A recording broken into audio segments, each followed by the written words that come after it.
Okay, I wanted to shoot a video and show how to put a fresh new insole into the Riivo shoes.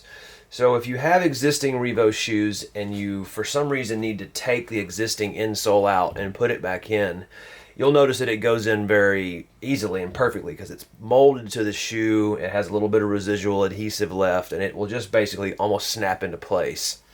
But if for some reason you need a new insole made and we send you a fresh insole, or even you get you have modified shoes and you have us make our ProFit Orthotics after the fact, meaning you bought them separately because you don't have to buy them at the same time.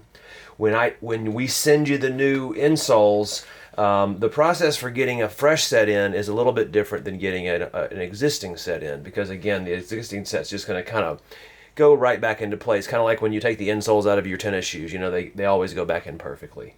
So because these are flat and fresh, really the key to this is the front part of this insole is going to marry perfectly internally with the inside of this shoe here.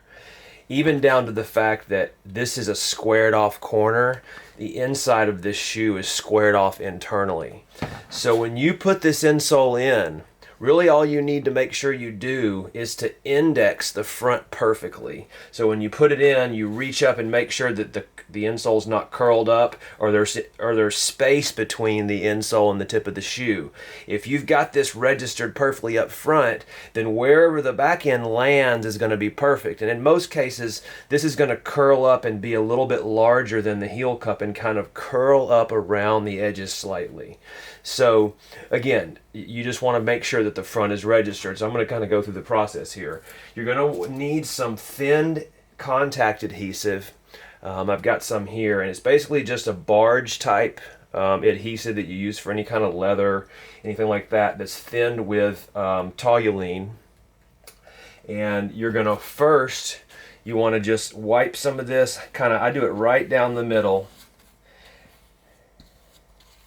And you want to move quickly while it's still wet, and then you get the insole, curl it like that, and then push it in.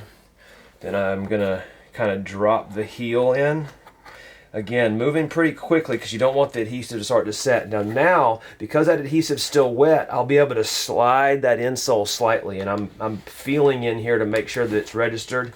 You make sure that the back end is centered correctly. If it feels like the back end is not lined up, what you can do is, what I do is I grab like a screwdriver or something and lift it up, and I can grab it and get back a hold of it and then move the insole to be centered perfectly.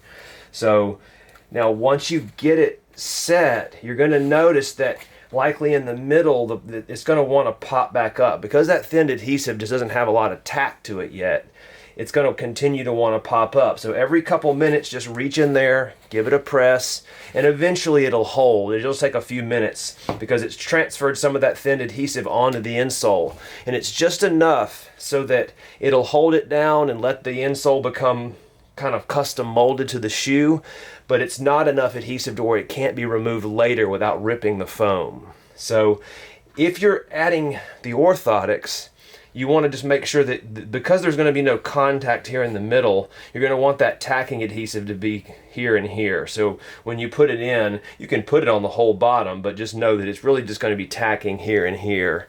So yeah, so that's pretty much it. Again, you just want to make sure it's registered up here, and then it'll land perfectly. I think that's about it. Let me know if you guys have any questions. Thanks.